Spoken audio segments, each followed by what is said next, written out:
Muy buenos días a todos y a todas. Espero que se encuentren muy bien, gozando de salud y bienestar. Tuvimos inconvenientes para iniciar. El señor portero de la sede de Bancolombia no ofreció alternativas para iniciar la clase. Por lo tanto, tuvimos que hacer lo nuestro. Por lo tanto, vamos a tratar de comenzar desde acá. Saludo muy especialmente a Carlos Andrés Medina, Harrison Mosquera, José Roberto Gómez, Juan Álvaro Foronda, Marcela Giraldo, María Melisa Gutiérrez.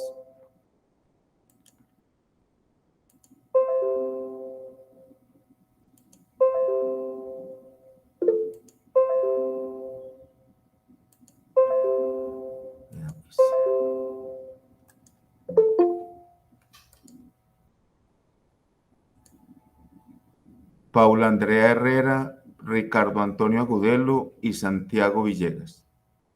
Son las 6:38. Recuerden que se presentaron pues inconvenientes serios para poder iniciar a tiempo. Marcela Giraldo, buenos días. Buenos días, profe. Sí, bien. Profe, es que tengo dos cositas. Uno es ¿Tiene que estaba dos buscando, cositas? Perdón, ¿tiene dos cositas o dos inquietudes? bueno, dos inquietudes. Una es que estaba buscando las clases pues grabadas y solo encuentro hasta el 7 de septiembre. ¿Dónde puedo encontrar las otras? Ellas están subidas a YouTube. Yo es que no las he subido, yo reviso y les cuento, porque yo las tengo ya subidas a YouTube. Lo que pasa es que hay que subirlas a Lava, pero en YouTube están. Vea, Ah, bueno, y vea entonces en YouTube, ¿cómo las busco? en YouTube pues pone usted introducción al derecho de uno de A. En ninguna parte del mundo están dando otro curso igual. Y entonces así ya usted la ve. Ah, bueno, profe. Y lo otro es que a mí en el trabajo me programaron una reunión en las horas de la mañana. Entonces, pues hablo como para excusarme porque me toca salirme de la clase, pues ahorita. Ah, bueno, después ve la grabación, pero las grabaciones las ve en YouTube porque yo subo para eso. Es mejor subir los videos a YouTube para que ustedes la puedan ver desde cualquier parte y no estén solamente pendientes de lava para poderlas ver. ¿Listo? Ah, bueno, profe. Bueno, Gracias. hasta luego. Hasta luego. Bueno, jóvenes, entonces la clase de hoy va a girar en torno a lo siguiente. Primero, muy especialmente en relación con los conceptos de las sentencias, por eso les decía que lo repasaran, la enunciación de los trabajos de lava y la propuesta del examen parcial para dentro de 8 días. Les ruego estar muy atentos a las informaciones para que todo nos salga como debe ser. Con relación a las sentencias, las dos sentencias, la 024 del año 94 y la 336, tengo dificultad si es la 336, 836 8:36, profe. del 2001, la 836 del 2001. ¿Qué es lo que vamos a hacer con esas sentencias? Ya de la sentencia 224, ya la habíamos sugerido grandemente en este curso, porque en sus pretensiones, en su obiter dicta y en su ratio decidendi, esa sentencia nos presenta lo que son las relaciones entre derecho y moral en Colombia. Por eso es tan importante que para efecto de lo que ustedes vienen tratando en el curso, podamos nosotros identificar en carácter situaciones como estas, cuáles son las relaciones entre derecho y moral, cuál es la moral del pueblo colombiano, cuál es el fundamento de la costumbre, porque para efectos de estarnos preguntando por el derecho que es el eje fundamental de este curso, y dando respuestas sobre la pregunta por el derecho, es donde fundamentalmente estriba la fundamentalidad del curso. La otra sentencia, la 836 me dicen, ¿cierto? Del 2001, es una sentencia muy delicada y muy importante. ¿Por qué? Para efectos de este curso, esa sentencia responde a la pregunta por el derecho. Y responde a la pregunta por el derecho a partir de una situación histórica que vive Colombia. Colombia está viviendo aquel tiempo fuerte de narcotráfico y de guerrillas unidas que lo que hacen es colapsar la institucionalidad colombiana. En ese colapso de la institucionalidad colombiana aparece entonces la creación de derecho por parte de los jueces. Entonces, esa sentencia, en sus pretensiones, en su obiter dicta y en su ratio decidente, lo que hace es empoderar a los jueces de Colombia para que los jueces de Colombia crean derecho. La creación del derecho, la fundamentación del derecho. Esa es una posibilidad bastante seria y bastante importante en este orden de lo jurídico. Las dos sentencias cruzadas van a aparecer en el examen. A propósito, el examen es de hoy en 8 días. Por lo tanto, yo no vendré aquí a la institución. Hoy estoy aquí, tuve todos los problemas para conectarme y estoy con un solo estudiante. Y estoy en el aula 302. Marcela levantó otra vez la mano.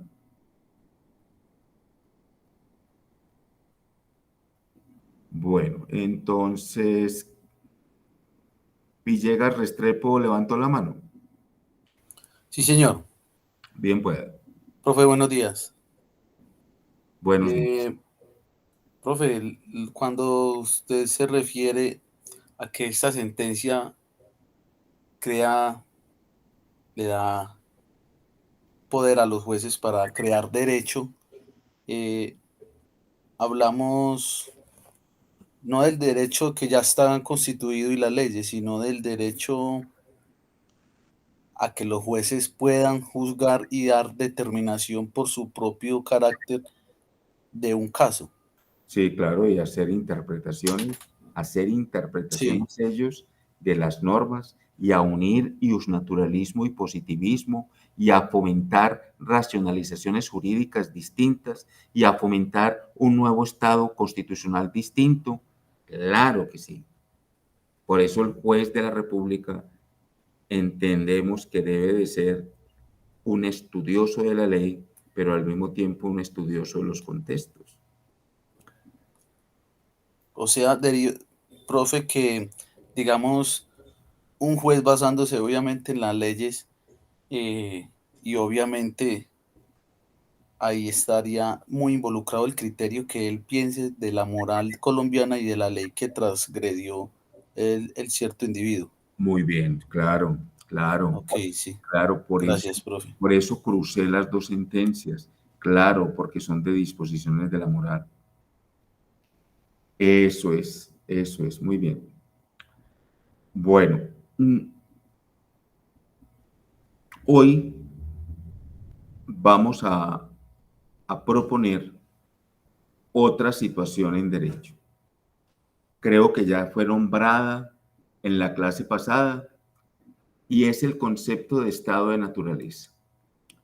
El estado de naturaleza es un estado anterior al derecho y propende la sugerencia de cómo en el espacio del estado de naturaleza urge la fundamentación jurídica del derecho. La fundamentación del derecho después se vuelve fundamentación jurídica. ¿Dónde estriba la fundamentación del derecho? La fundamentación del derecho estriba en lo que nosotros llamamos el Estado de Derecho. Entonces, el Estado de Derecho solo aparece en estado de naturaleza.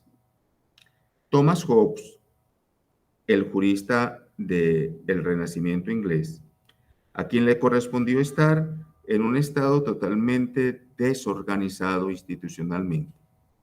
Recuerden que Inglaterra, después de Enrique VIII con Enrique VIII, vivió un desorden institucional protagonizado por él mismo, donde el Estado, en palabras de Hobbes, quedó como un leviatán, quedó como un gran monstruo con muchos tentáculos, pero que tenía problemas para ejercer su propio control. Thomas Hobbes escribe otro texto que también llamó El Ciudadano, donde presenta alternativas para que el pueblo inglés, que estamos hablando del imperio inglés, pueda reconsiderar el orden. Por eso, esos conceptos de libertad y orden, que incluso aparecen en nuestro escudo, libertad y orden son palabras de Hobbes, porque Thomas Hobbes, pensó al hombre distinto a como lo pensaron los demás juristas, filósofos de la época. Por eso marcó un hito en la identificación de una conducta. Por eso él dirá que la conducta humana es perversa, que la naturaleza humana responde al egoísmo natural del hombre y que ese egoísmo natural del hombre es un egoísmo desordenado, es un egoísmo que responde a sus propios intereses, es un egoísmo que se fundamenta en la discordia, en la controversia, en el deseo de cada hombre, no solamente por su supervivencia, sino en el deseo de cada hombre en estar por encima de todos los demás. A eso se le da el nombre de estado de naturaleza. Él pone una alegoría, él propone una alegoría, y es la alegoría de los lobos. Por eso, en una jauría de lobos, si ustedes ven algo más que Animal Planet, una jauría de lobos tiene un líder que se autodetermina por el poder. El que comanda la jauría de lobos ha mordido el cuello de más de un lobo para poder mantener su hegemonía del poder. Pero llegará otro que también haga lo propio con él, bien sea porque está viejo, bien sea porque perdió el poder.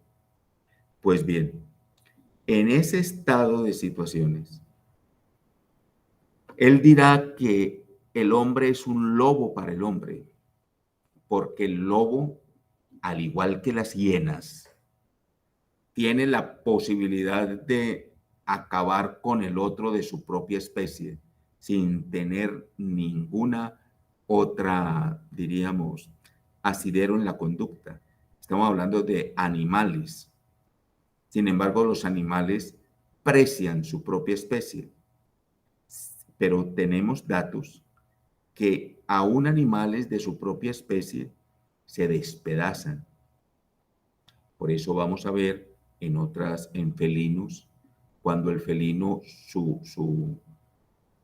la que está amamantando la cría, no le pone directamente atención, el felino mata a las crías con el fin de que la madre le ponga atención.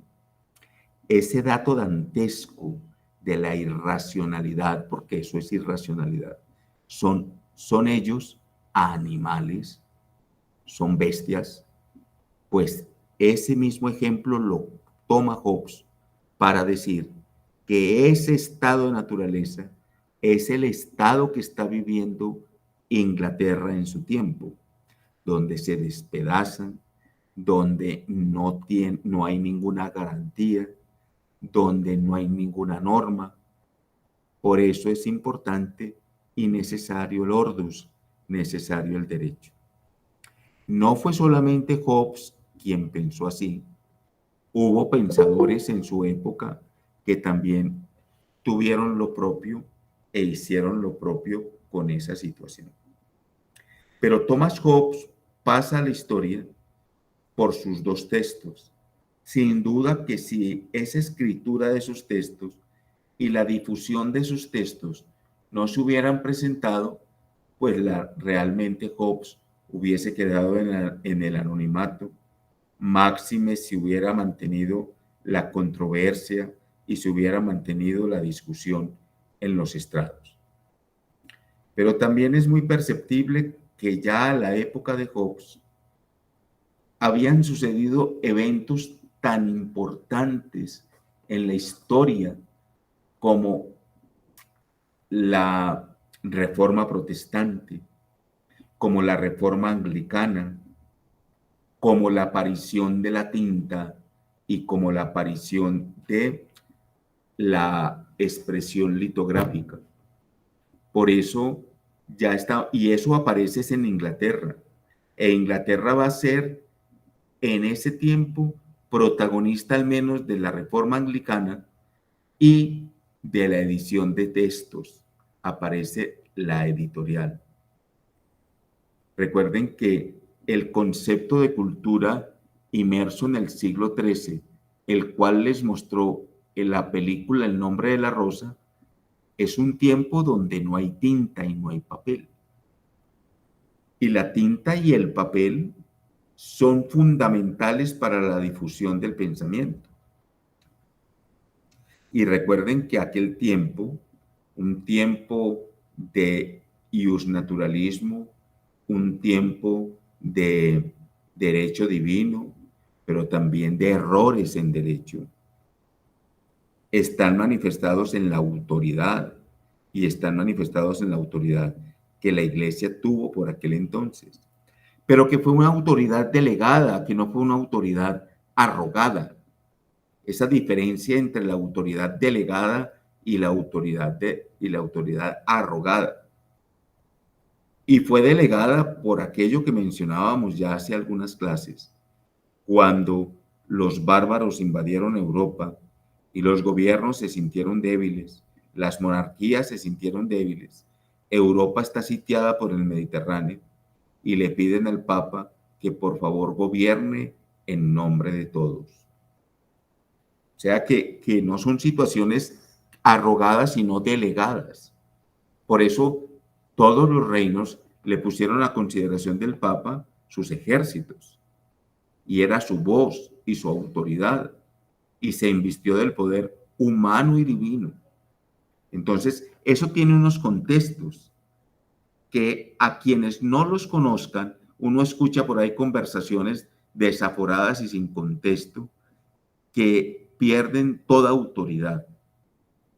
Pues bien, el tiempo de Hobbes es un tiempo revoltoso.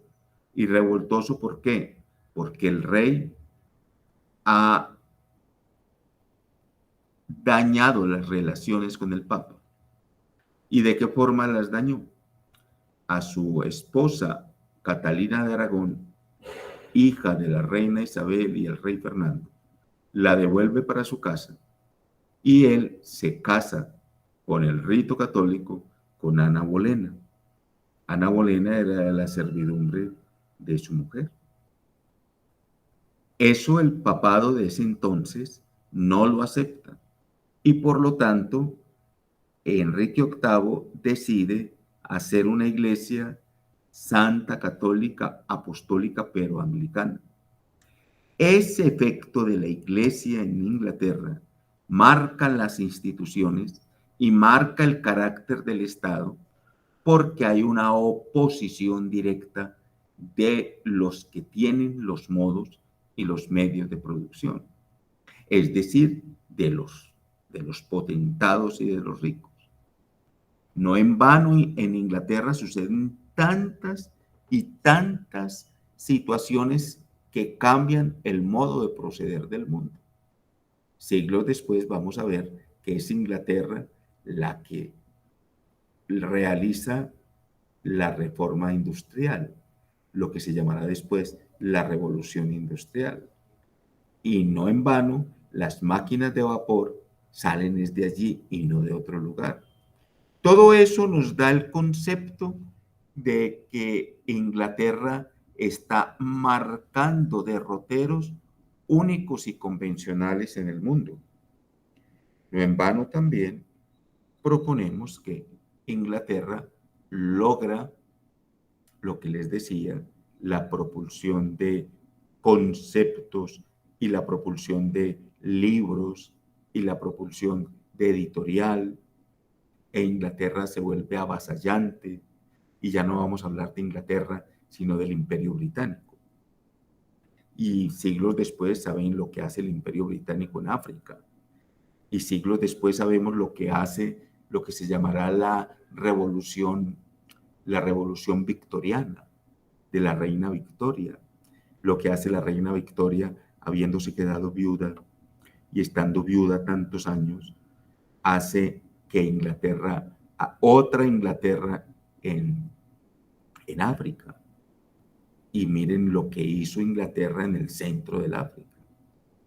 Pero bueno, para nosotros lo más importante en esta mañana es que miremos la figura de Hobbes, sobre todo su pensamiento absolutamente distinto a todos los pensamientos que el hombre había manifestado anteriormente. En el siglo XIII, ¿qué es el hombre? El hombre es un pobre pecador. El hombre ha contrariado el proyecto que Dios tiene y por eso la iglesia lo atemoriza. Y usted ve la temeridad humana. El hombre del Renacimiento inglés sí tiene miedo, pero tiene miedo al otro hombre que lo va a despedazar, a sus propios congéneres, a sus propios lobos, en términos de Hobbes. Ese es el estado de naturaleza. Por eso, para efectos de este curso, es muy importante que usted le sugiere al profesor vea dos películas, El nombre de la rosa y El señor de las moscas. No es que este curso sea de historia del arte. No, el profesor las propone porque es una manera de sugerir el estado de naturaleza. Las dos películas presentan alternamente un concepto del estado de naturaleza distinto. En Thomas Hobbes, el estado de naturaleza es de desorden. Por eso, libertad y orden, que está debajo de nuestro escudo, que es el símbolo de la democracia nuestra, está en las palabras de Hobbes en El ciudadano: libertad y orden. El señor de las moscas, como ninguna otra película sin duda, presenta el desorden, pero el desorden de la conducta humana, de un grupo de jovencitos que viajaban en un avión y que, habiendo perdido el criterio de autoridad, ellos hacen su propia organización, pero finalmente dejan entrever su propia malignidad, la malignidad humana, el egoísmo humano, la perversidad humana, la necesidad del orden. Por eso, para quienes ya vieron la película, la aparición de el aviador, la aparición de... ¿Es para mí? Sí. Ay, muchas gracias. La aparición de el aviador, el señor que aparece en la playa, es muy característica. Su presencia es la presencia del orden. Oiga, eso tan especial. Recuerdan, los que ya vieron la película, que está él huyendo de que sus compañeros lo maten, y llega a la playa, y en la playa llegó ese señor que está admirado de lo que está viendo. Está la isla prendida, están esos niños por ahí como salvajes detrás de este muchacho. Pero aparece él, es el concepto de autoridad, es la autodeterminación de la autoridad. Y ya ellos, apenas ven su figura, se aplacan, incluso lloran. Fíjese cómo comenzó todo. Los niños caen allá y el que murió fue el piloto, el único adulto que había en ese lugar. Miren todos esos conceptos unidos, lo que es el sentido de la autoridad. Ellos en el estado de naturaleza tenían otra autoridad, no es que no la haya. En el estado de naturaleza había otro concepto de justicia. Ojo con el concepto de justicia. Si usted traslada eso al nombre de la rosa, hay otro estado de naturaleza en el nombre de la rosa. Hay otro estado de conmoción en el nombre de la rosa. Hay otro sentido de la autoridad y otro sentido de la justicia. Pero la ausencia del ordus, y eso es lo más importante aquí, la presencia del orden y la ausencia del ordus. ¿Ya? Por eso esas dos películas los ubican mucho. Repito, si no es que yo esté obligando a ver las películas, porque por allá contaron en el programa de Derecho que el profesor de introducción los estaba poniendo a ver películas y no a leer textos. No, eso es equivocado. Yo propongo las películas porque pues ayudan más a la imagen y a la visión, pero también propongo los textos. ¿Sí? Muy bien. Ojo con el estado de naturaleza, queridos estudiantes. El estado de naturaleza es un estado necesario para que haya derecho. Miren, ¿cómo podemos proponer el estado de naturaleza en nuestras democracias cuando no hay democracia? Colombia ha vivido momentos muy difíciles, pero ha estado la democracia. ¿Cómo no va a ser difícil? Voy a poner ejemplos. En el gobierno de Samper, cuando el presidente estuvo en el Congreso casi todo el tiempo defendiéndose de una acusación. Eso es un momento muy difícil de la vida del país. ¿Cómo no va a ser difícil en la vida del país cuando la institucionalidad, lo que te aparece en esa sentencia, la institucionalidad se revierte y se contravierte cuando matan un candidato electoral? A Colombia le ha sucedido dos veces, en el año 48 y en 1989, y con situaciones muy parecidas. En el año 48, un líder liberal que mostraba la reforma sobre el levantamiento de las hegemonías conservadoras. Estoy hablando de Gaitán. Y en 1989, la muerte de Galán, en medio de este alboroto tan terrible que tenía la democracia colombiana, cuando tenía la relación guerrilla-narcotráfico y metida la guerrilla y el narcotráfico en instancias del gobierno. No podía haber sido peor el asunto. Y matan al candidato. Qué estado de desorden tan horrible.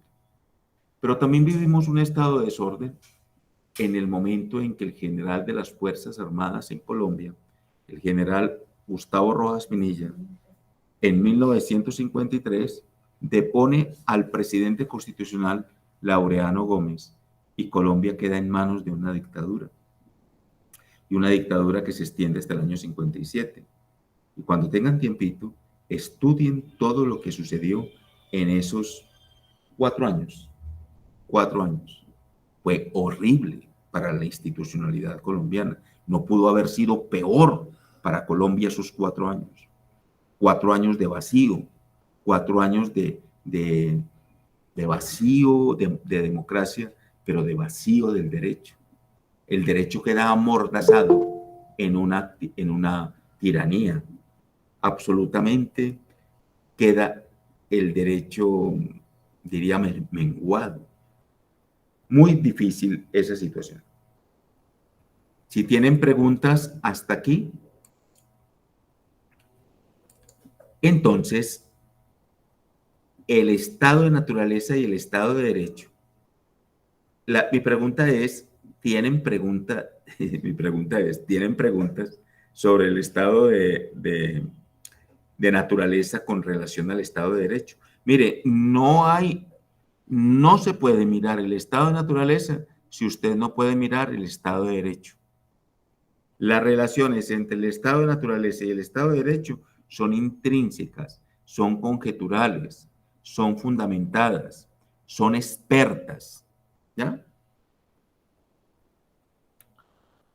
Les sugiero mucho, véanse las películas. Incluso, ¿sabe qué? Bien pueda. Por aquí me trajeron un cafecito, perdonen, me voy a estar tomándomelo porque estoy que me desmayo. Bien pueda, José Roberto. Buenos días, ¿cómo están? Entonces podríamos pensar entonces que, o dice en la película El hombre de las moscas. No, el señor. Perdón, el señor de las moscas está representando el estado de naturaleza que describe Thomas Hobbes, en el sentido de que los niños son malos por naturaleza, o sea, al carecer de ese estado de derecho que tenían, se vuelven malos y hacen como una especie de asociación maligna. Claro, eso. Pero se asocian malignamente porque hay un líder. Recuerda lo de los lobos. Lo de los Exacto, lobos. los lobos y las hienas. Ajá. Y en cambio en la película El hombre de la rosa, de ahí si hay un estado jurídico, pero basado en el miedo que se le tiene. Muy bien. Mencionó, José Roberto, mencionó una palabra sustancial aquí, que es un eje dinamizador. Atención, perdone que le haya interrumpido, pero es ahí donde está el asunto. El miedo. En estado de naturaleza hay miedo. ¿Cuál es el miedo en el nombre de la rosa? ¿Cuál es el miedo de los niños? Recuerden ese miedo que tienen los niños a ese monstruo que hay por allá atrás, que no era ningún monstruo. Era un paracaidista que había caído ahí, se había muerto, y con el viento el paracaídas se abría en las noches y se veía como un leviatán. Ojo pues, en el estado de naturaleza es el miedo. En el estado de derecho no hay miedo. Por eso el derecho absortamente expande el miedo. Ojo con el miedo, ojo con la temeridad, porque en el nombre de la rosa hay miedo, hay temeridad, en el Señor de las Moscas también. Pero ¿qué es lo que da el miedo y la temeridad? La falta de autoridad legítima. Eso es lo que da el miedo. Por eso, en los estados de zozobra, los estados de miedo, nuestra Constitución tiene para el estado de zozobra y el estado del miedo, que es el estado de conmoción. Algunos decían, e inexpertos sin duda, le decían al gobierno ahorita en las marchas de abril y de mayo, le decían, señor presidente, declare el estado de conmoción. Incluso un día en las redes sociales, muy delicado me pareció ese día, ese fue el día más delicado de las marchas. Cuando alguien dice, acaba de declarar el gobierno el estado de conmoción, y ese fue el día más violento de todos. Y no había declarado el gobierno el estado de conmoción. ¿Qué significa en la Constitución de nosotros el estado de conmoción? Las cortes bajan. ¿Te puedes imaginar eso tan duro? Las cortes bajan, la Corte Suprema de Justicia hacia abajo, la Corte Constitucional hacia abajo, el Estado, el Consejo de Estado hacia abajo, el Consejo Superior de la Judicatura hacia abajo, y el único que está encima es el Ejecutivo y el que puede promover cualquier otra situación. Estado de conmoción es una situación, por eso se llama conmoción, estamos en conmoción. En este curso no hay personas mayores que les haya tocado tiempos tan difíciles como el tiempo del presidente Belisario Betancur. Colombia vivió realmente los estados de conmoción más duros. Que llegue la guerrilla y se meta al Palacio de Justicia a juzgar a los magistrados, eso no puede ser, no puede ser la afrenta más grande a la democracia, pero que lleguen los militares con la fuerza de la milicia a acabar con todo, que fue lo que pasó en esa ocasión. Colombia ese día, eso fue un noviembre del año 85, Colombia no pudo haber quedado en la palestra de lo público. Ese día Colombia quedó rinconada. Yo recuerdo que había en ese tiempo un caricaturista que siempre a Colombia la presentaba como una vieja gorda, peticaída, que vivía en un tugurio. Siempre sacaba la cosa. Y ese día era impactante. Colombia estaba tirada en el suelo con una daga en la espalda. Duro, duro, duro. Para los que vivimos ese momento fue muy duro. Y más todavía, exactamente a los 8 días fue lo de Armero. Entonces Colombia, qué noviembre tan trágico. Ese noviembre fue muy trágico. Y encima, para la economía, en ese mismo noviembre, Colombia sufre el impacto de la llegada de la roya. En ese tiempo se cuidaban mucho de la roya porque Colombia estaba viviendo una bonanza cafetera desde el año 75. Algo parecido a lo que pasó este año, que las heladas del Brasil, que es el mayor productor de café, no pudo poner café al Pacto Cafetero de Londres, y entonces Colombia puso su cafecito y subieron las divisas y eso hubo una bonanza que comenzó en el año 75, pero siempre cuidándose de la roya, porque la roya sabíamos que era la que iba a acabar con la economía colombiana. Pues preciso, en ese mismo noviembre llegó la roya. O sea que estamos hablando de un momento muy difícil de la vida nacional. Era la Constitución del 86 y tenía también la figura del estado de conmoción. Bueno, jóvenes, ya creo que fui demasiado claro. ¿Tienen preguntas? Son las 7:14 y a pesar de haber empezado tarde, hemos desarrollado unos conceptos muy importantes. En lo que conocen ustedes y en lo que hablé yo, oiga, me trajeron cositas. Vea qué rico. No, a esta hora, no sabe cuánto le agradezco, es que yo estoy levantado desde las 3. Oiga, ¿qué otro concepto de estos, de la conducta humana, mira que tocamos hoy, la conducta humana? ¿Qué otros de estos conceptos tienen que ver con este asunto que ustedes conozcan?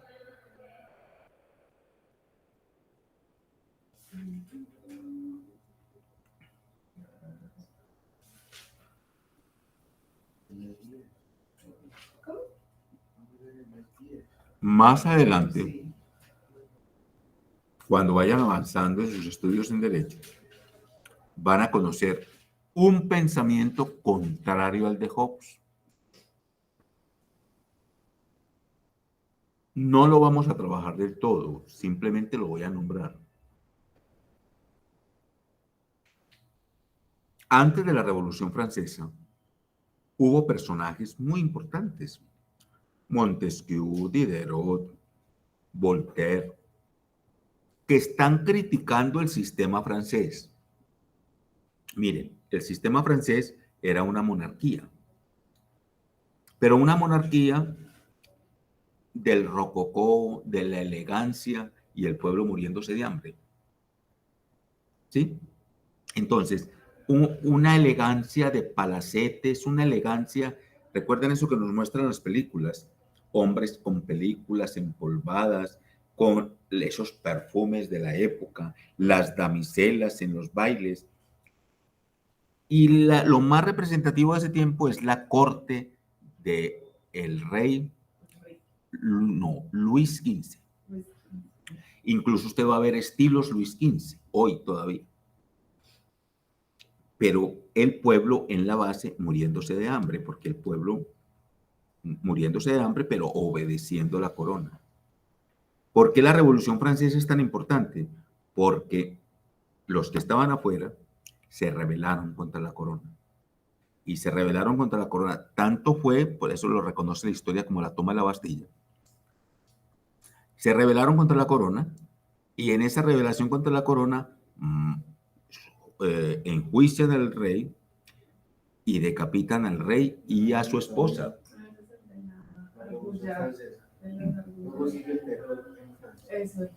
Eso, acaban de mencionar una cosa que es distinta. Una cosa es el miedo y otra cosa es el terror. El terror no es miedo. Ustedes, todos los humanos, hemos sentido alguna vez en la vida miedos, los miedos humanos. Pero otra cosa es el terror. El terror está aparejado con el escándalo y con la miserabilización humana, ¿sí? Pues en medio de todo ese contexto francés, que es posterior a Hobbes, estamos hablando del 1700 tanto, aparece la figura de Juan Jacobo Rousseau. Juan Jacobo Rousseau, sin mayores pretensiones, lo que hace para siempre es la elaboración de un concepto de la bondad humana. Oiga, totalmente distinto a Hobbes. Entonces él dice, no, es que el hombre es bueno. Pero ¿cómo no va a ser bueno el hombre si el hombre viene de Dios y tiene la dignidad de Dios? El hombre es bueno. Pero hay una sociedad que lo corrompe. Oiga lo que va a decir. Hay una sociedad que corrompe al hombre. José Roberto.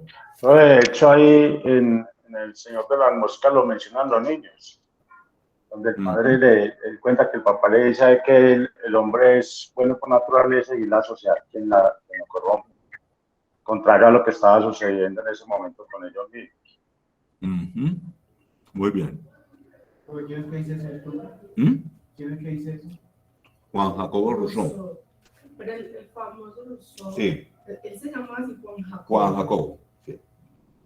Ese Rousseau ustedes lo van a ver mucho en los estudios en Derecho. ¿Por qué? Porque estando en otra época, en los albores de la Revolución Francesa, él elabora dos conceptos fundamentales y es el acuerdo. Por eso el contrato social va a ser una lectura fundamental. Nosotros en democracia hacemos acuerdos sociales. Pero bueno, para lo nuestro en el estado de naturaleza, miren cómo es de distinto hablar de Rousseau en estado de naturaleza. En Rousseau el estado de naturaleza varía, pero para nuestro lugar es Hobbes en el estado de naturaleza y el estado de naturaleza como perversión, el estado de naturaleza como ausencia del derecho. ¿Ya? Libertad y orden, póngale mucho cuidado a esa pareja de libertad y orden que está en el texto del Ciudadano de Hobbes. Es una garantía del gobierno.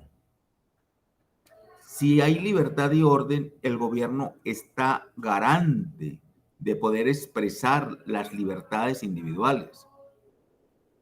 ¿Ya? Muy especial ese asunto. Muy especial ese asunto porque aquí en Colombia se presentó un candidato.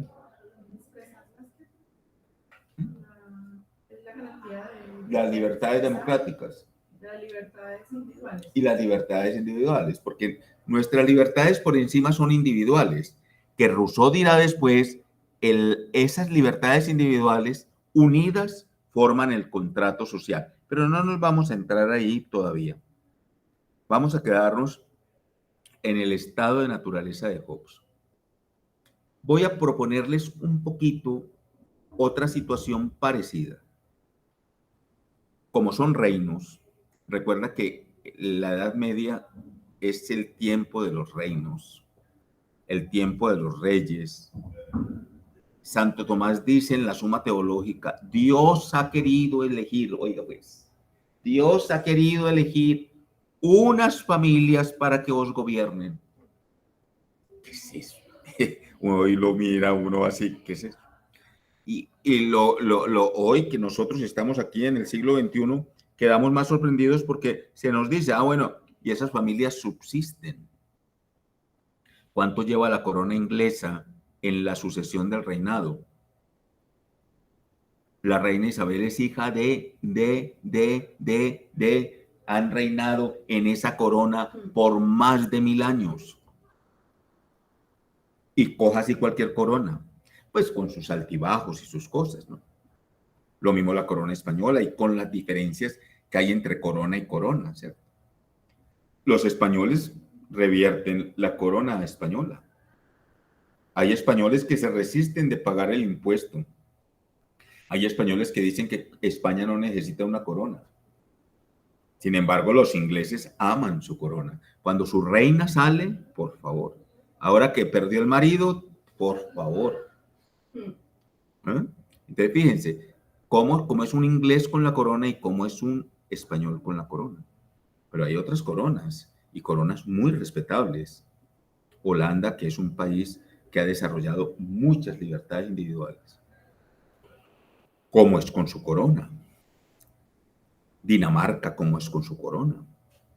Entonces, el caso es que en medio de esas coronas surge la necesidad de racionalizar el concepto de derecho. ¿Ya? Por eso, solamente se las voy a nombrar, solamente por nombrárselas. Pero hay una película, la película sí tiene mucho drama, pero muestra unas relaciones de superar el estado de naturaleza. No entra en el examen, ni mucho menos. Yo, las películas, ¿cómo va a ser un examen de películas? No.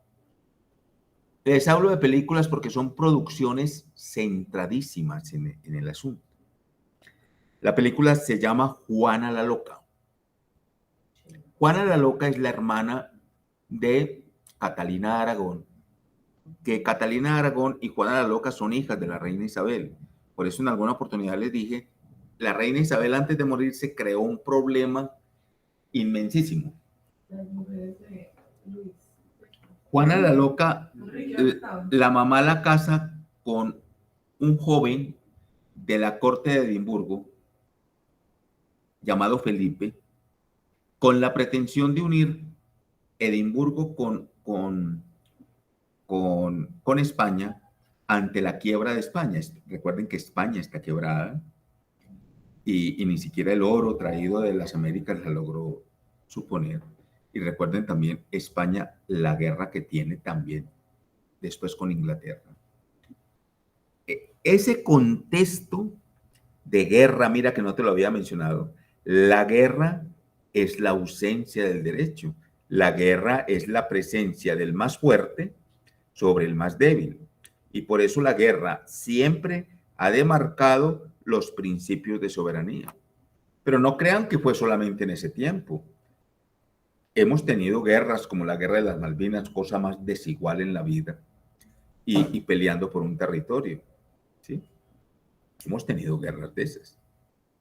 Bueno, jóvenes, entonces... Esa película es un estado. La película de Juana la Loca, aunque se pierde mucho en el drama, porque sí dice la historia que Juana la Loca tuvo un amor enfermizo con Felipe, porque Felipe parecía que era muy infiel, y entonces esa infidelidad de Felipe hacía que ella perdiera el control de la reina, ¿sí?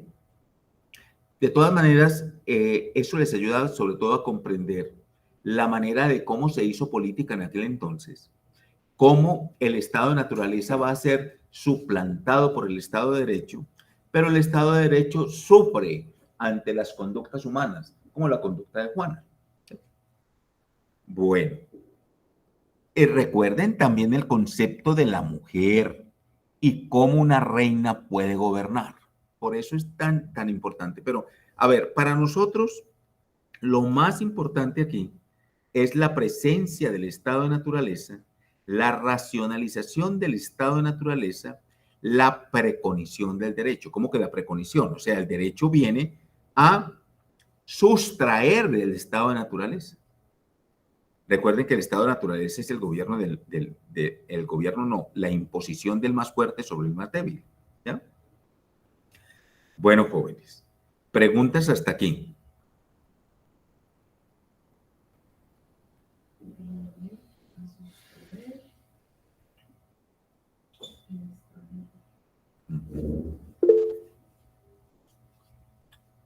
Dice, Profe, o sea que siempre en un estado, sea social o un estado social de derecho, va a existir el estado natural, que es de cada individuo. O sea, es lo que nos rige a nosotros como personas. no. No, el estado de naturaleza es un estado de desorden, donde no hay derecho. Nosotros como seres individuales, eso se lo debemos a la Revolución Francesa. Somos seres individuales, soberanos en sí mismos. Mi individualidad, pero mi individualidad la uno a los demás y ahí está la sociedad. El concepto de sociedad moderno es un concepto rusoniano. Entonces, yo uno mi libertad individual con otros. ¿Qué es lo que hacemos en un condominio? Eso. ¿Qué es lo que hace la policía? Atención, la policía que nació a comienzos del siglo XX como civiles armados para defender las libertades individuales. Que a ellos ya se les olvidó. Pero es eso, la defensa de las libertades individuales, porque ellos también son civiles armados. Yo tengo un concepto del estado de naturaleza de este libro, en el libro del segundo tratado de orden civil. Ahí dice que el estado de naturaleza es de estado de perfecta libertad, donde cada uno ordena sus acciones y dispone de posiciones y personas como juzgue oportuno dentro de los límites de ley, sin pedir permiso ni dependen de la voluntad de ningún otro hombre. O sea, me autodetermino yo. Vamos a escuchar el último ejemplo del estado de naturaleza y con ese nos vamos al otro tema. Ustedes saben que cuando se descubrió América, cuando Colón llegó fue a la parte insular. Y ellos no tenían la connotación que estuvieran en la parte insular. Vamos, o lo que hoy es República Dominicana. Ese fue de los primeros lugares de Colón. Pero Colón no, es decir, Colón murió sin llegar a otra parte. Después se fue expandiendo, después todo lo que harán, y era imposible que España mantuviera la hegemonía. Por eso los ingleses llegaron por encima. También coincidencialmente. Cuando los ingleses llegaron por encima coincidencialmente, llegaron a un territorio inhóspito. Recuerda cómo fueron de duras esas guerras con los indígenas. Fueron más fratricidas la conquista de los indígenas norteamericanos que la conquista de estos indígenas nuestros, más dóciles, menos alimentados. Recuerda que menos alimentados, ¿por qué? Porque nuestros indígenas, pues por un ejemplo, pues así trivial, no tenían leche.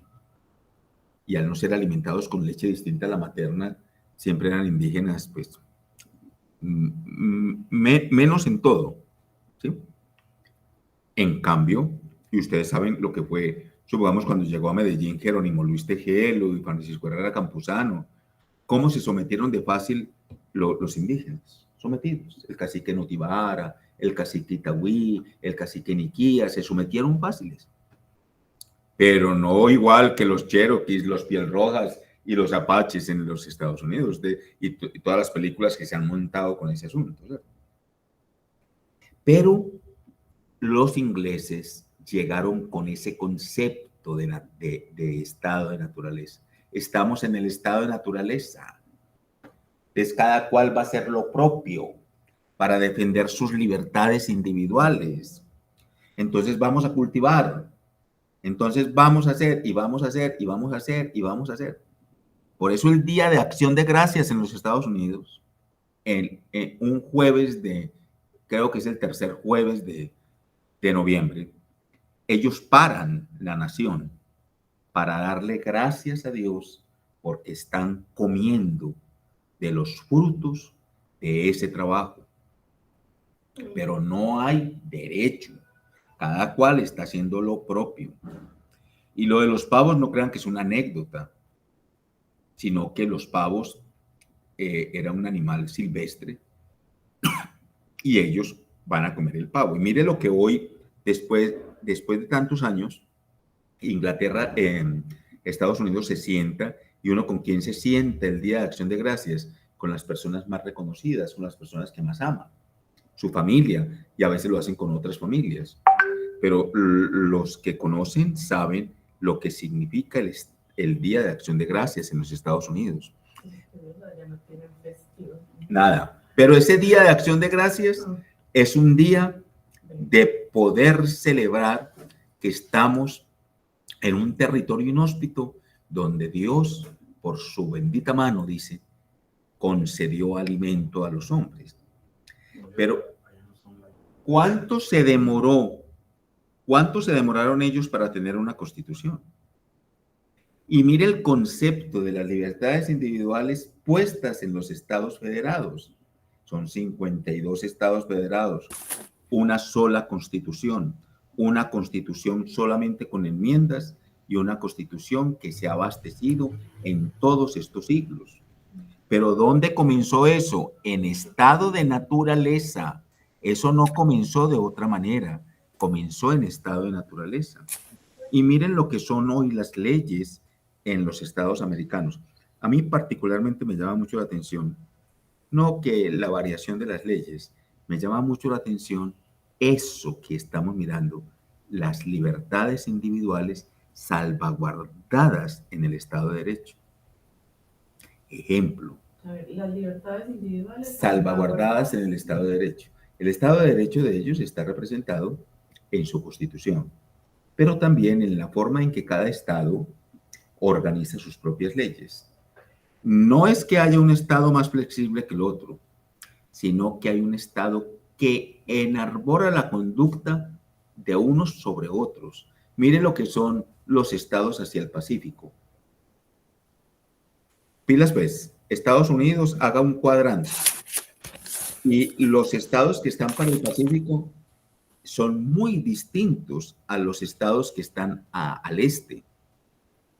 ¿Dónde está la plata de los Estados Unidos? Está al norte y al este. Sí. ¿Y dónde están los paisas? ¿Dónde está la plata?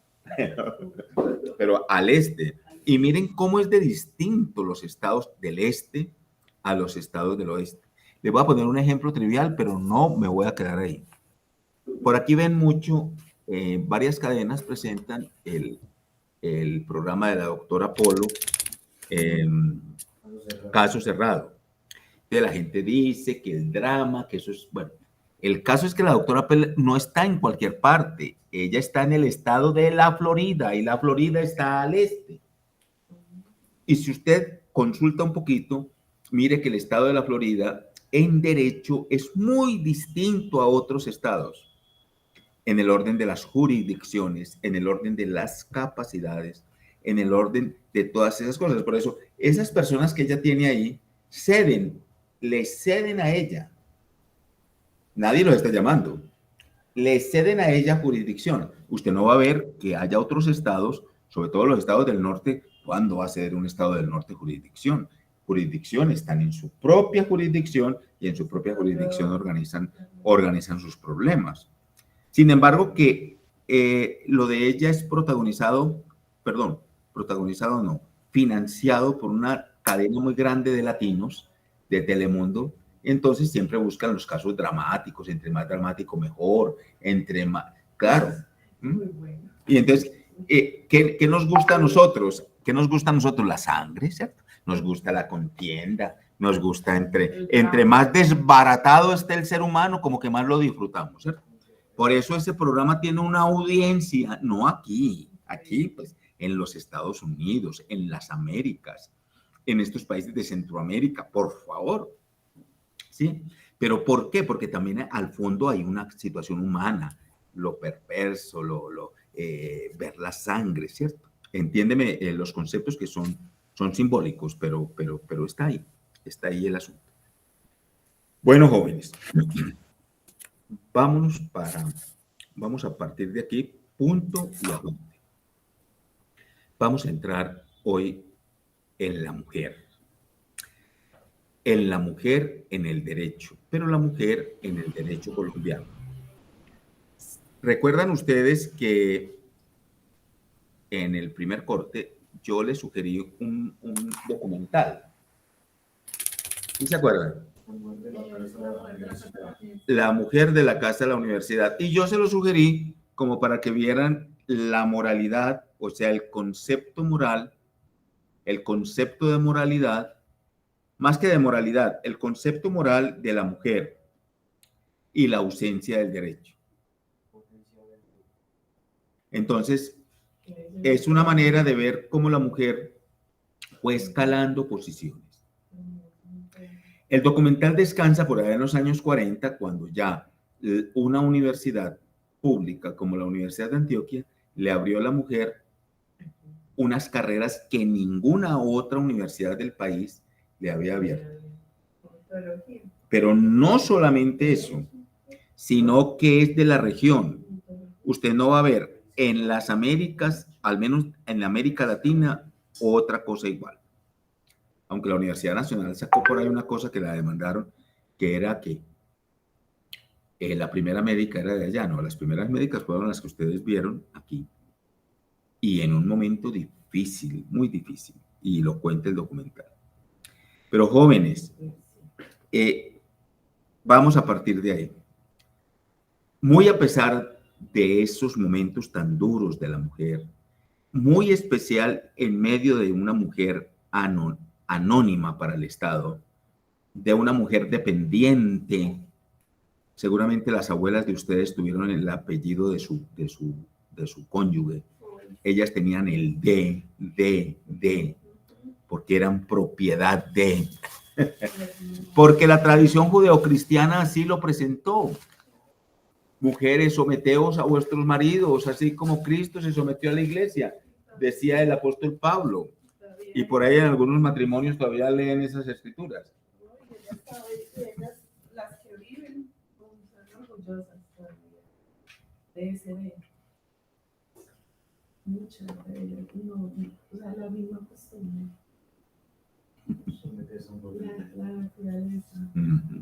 Porque, pues es que lo dicen así con eso.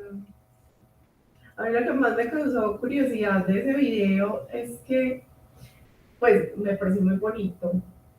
Cuando decía la entrevistada, no recuerdo el nombre, decía, cuando empecé a trabajar en un consultorio y salí y estaba lleno de hombres, y todos cuando vieron que yo era una mujer, empezaron a mirarme como ninguno quiso entrar, hasta que uno se paró y ingresó y que todos eran por una ventanita asomándose como... Ella era la doctora Turizo. La doctora Turizo fue la primera que la alcaldía de Medellín,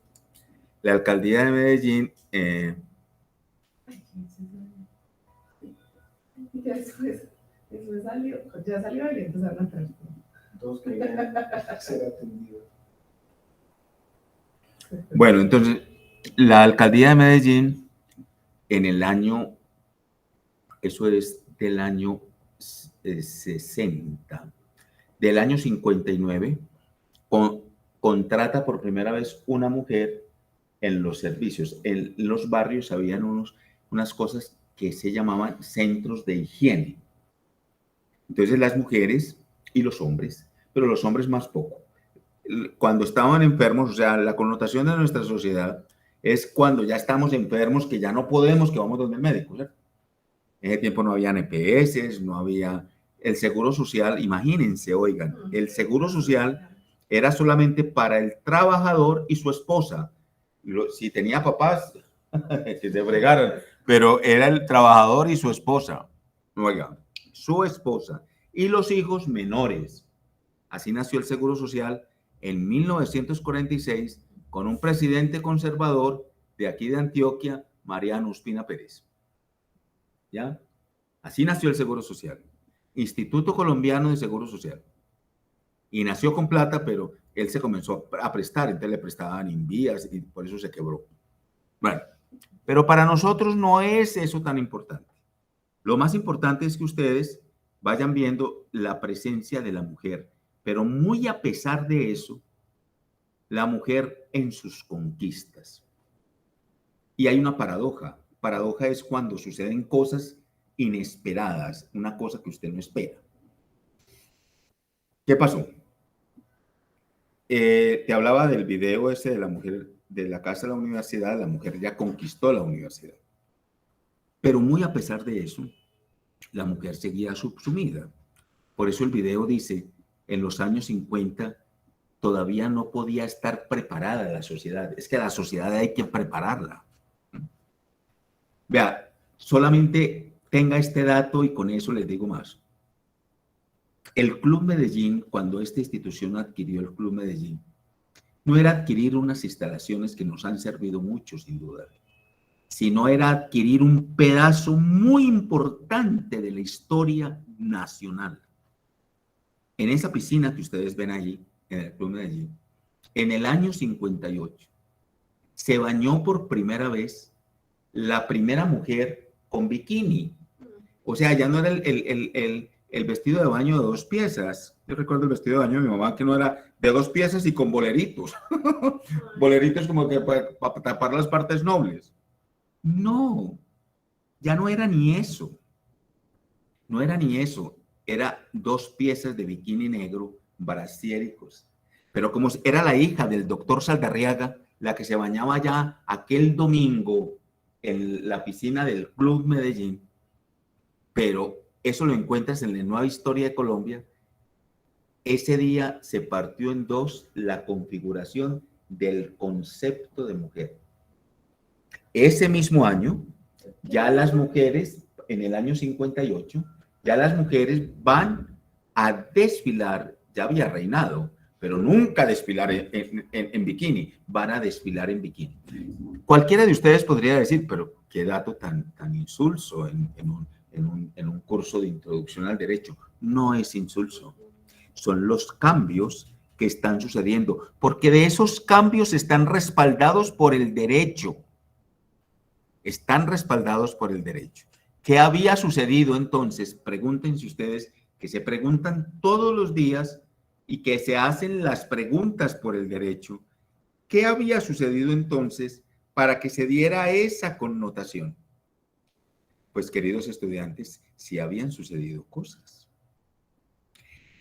Nada menos en la dictadura del general Gustavo Rojas Pinilla. El general Gustavo Rojas Pinilla tuvo yo creo que todavía no se ha estudiado este personaje y sobre todo la influencia en la vida nacional de este hombre como fue de dura. Pero te voy a comentar hoy una muy especial. Él había tenido muchos problemas de orden público porque los jóvenes se le rebelaron y sobre todo en unas manifestaciones en Cali, en las jornadas del 6 de junio de 1954, él los arremetió y les tiró los tanques encima y murieron muchos jóvenes en Cali. Y a raíz de eso, él tapó eso con una cortina de humo única. A ese dictador se le debe la llegada de la televisión a Colombia. En 4 días armó el asunto con cubanos y en 4 días llegó la televisión a Colombia de una manera inhóspita, inesperada.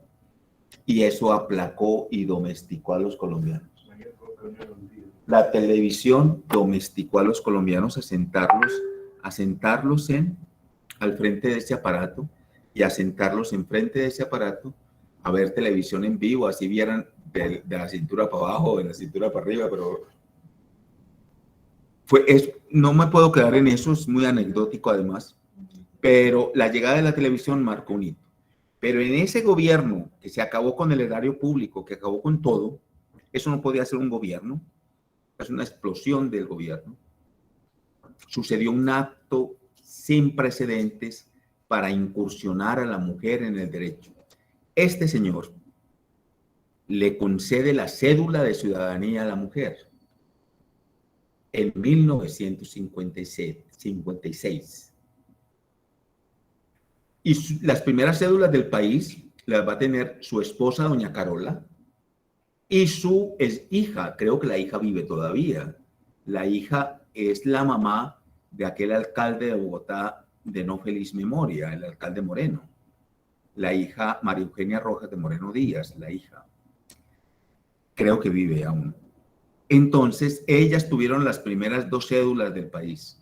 Pero eso es el resultado ¿de qué? El resultado de unas mujeres, entre ellas María Cano, aquí en Antioquia, entre ellas la pintora de Envigado.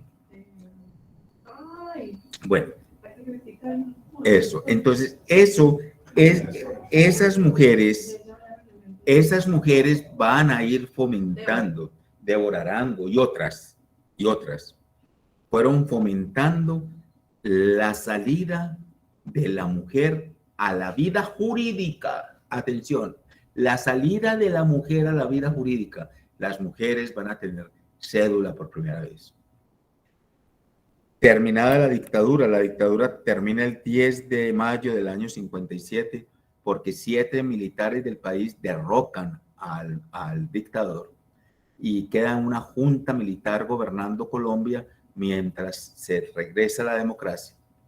Para ese regreso a la democracia, la mujer vota por primera vez en diciembre de 1958, el famoso plebiscito, ese plebiscito que dio lugar al Frente Nacional. Y el Frente Nacional serán 4 años liberales y 4 años conservadores. 1958. Bueno, entonces ya la mujer tiene cédula. Pero ¿cuándo la mujer comienza a gobernar? ¿Cuándo la mujer la llaman al Parlamento? ¿Cuándo la mujer la llaman a los ministerios? ¿Cuándo la mujer va a descollar en alcaldías? Terminada el Frente Nacional, recuerden que el Frente Nacional son 4 años conservadores, 4 años liberales. Algunos dicen, paradójicamente, que fueron los únicos 16 años que Colombia medianamente vivió una paz tensa, la cual se interrumpe otra vez por el dictador. El dictador estuvo por fuera del país y regresa en el año 70 a ser un partido político, se presenta como ciudadano a las elecciones del año 70 que eran conservadoras, fundó la Alianza Nacional Popular y se presentó a elecciones, juntamente eran conservadores todos, porque eran 4 años conservadores, 4 años liberales, los candidatos. Ese año del año 70 se presentó con Evaristo Surdís, que era de la costa, Belisario Betancourt del centro, Misael Pastrana Borrero de la ultraderecha, y él se presenta como de los pobres, así se llamaba, Alianza Nacional Popular, la ANAPO. Imagínense en ese tiempo lo que era contar los votos, y toda la noche de aquel 19 de abril de 1970, él era el ganador. Al amanecer resultó que no era el ganador él, sino Misael Pastrana Borrero. Y los jóvenes del país se levantaron. Ese es el nacimiento del M-19, por eso el 19. Ese es el levantamiento del M-19 y de otros brazos armados que en ese momento se levantan porque los jóvenes ven que es una burla la que le han hecho al Estado colombiano. Ahí se acaba el Frente Nacional. El último gobierno del Frente Nacional va a ser el del presidente Misael Pastrana Borrero. Fue muy enredado ese cuatrenio. Terminado ese cuatrenio, el país votó desbordantemente por un liberal, Alfonso López Michelsen, recordando a su padre, que yo ya se los había mencionado, que el papá de él fue Alfonso López Pumarejo, que fundamentó la modernización del Estado colombiano e hizo fuertes reformas al derecho.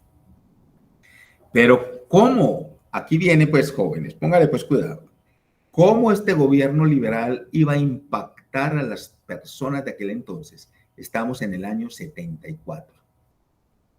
Entonces mire lo que promete Alfonso López Michelsen. En mi gobierno habrá mujeres. En mi gobierno habrá matrimonio civil. La iglesia se pega una alborotada, que en ese tiempo sí había jerarcas que hablaban. Ahora es cualquier doncella, pues, pero en ese tiempo eran jerarcas muy, pero muy avesados, caramba. Entonces, promete el matrimonio civil, oiga pues, oiga las promesas. Tercero, promete la institucionalidad de la presencia del Estado en el Estado. Ahorita les explico un poquito eso.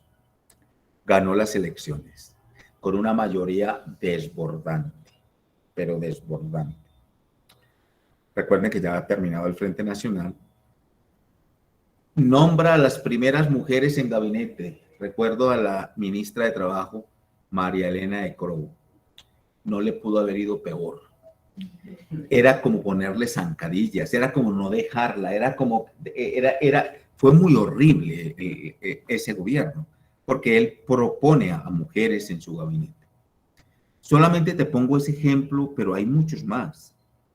Pero también lo del matrimonio civil. Lo del matrimonio civil fue una cosa desbordante.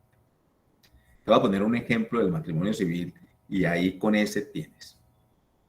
La iglesia puso una oposición, pero la cosa más delicada, tanta oposición puso la iglesia que Colombia pudo sí tener matrimonio civil, pero sin divorcio.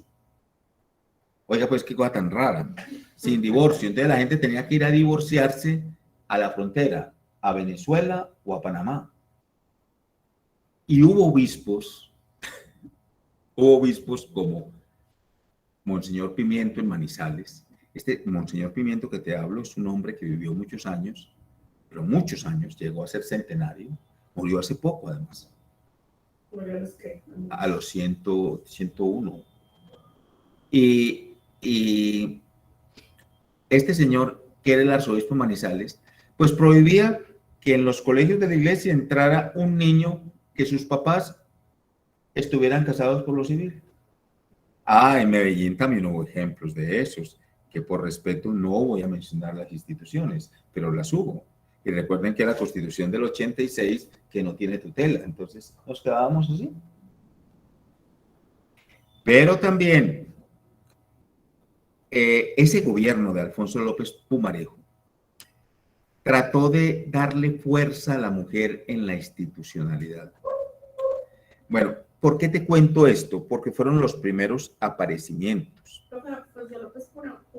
No, Michelsen, ya había muerto Pumarejo, el papá, era el papá de él. Bueno, entonces, ¿por qué te cuento estas cosas? Porque la mujer fue conquistando espacios en derecho. La mujer fue conquistando espacios en derecho y cada vez veía uno más que las mujeres estudiaban derecho, se hacían abogadas. Y la estructura colombiana fue abriendo el espacio. Entonces ya la mujer comenzó a ser edil y ya la mujer comenzó a participar y fueron descollando y la manera en que fueron abriendo las instancias del derecho para que la mujer fuera ejecutora, operadora. ¿Ya? Todas las instituciones del país fueron recibiendo mujeres. Pero mira, solo desde ahí, que te basten estos ejemplos para que vayas mirando. Solamente lo voy a poner como ejemplo.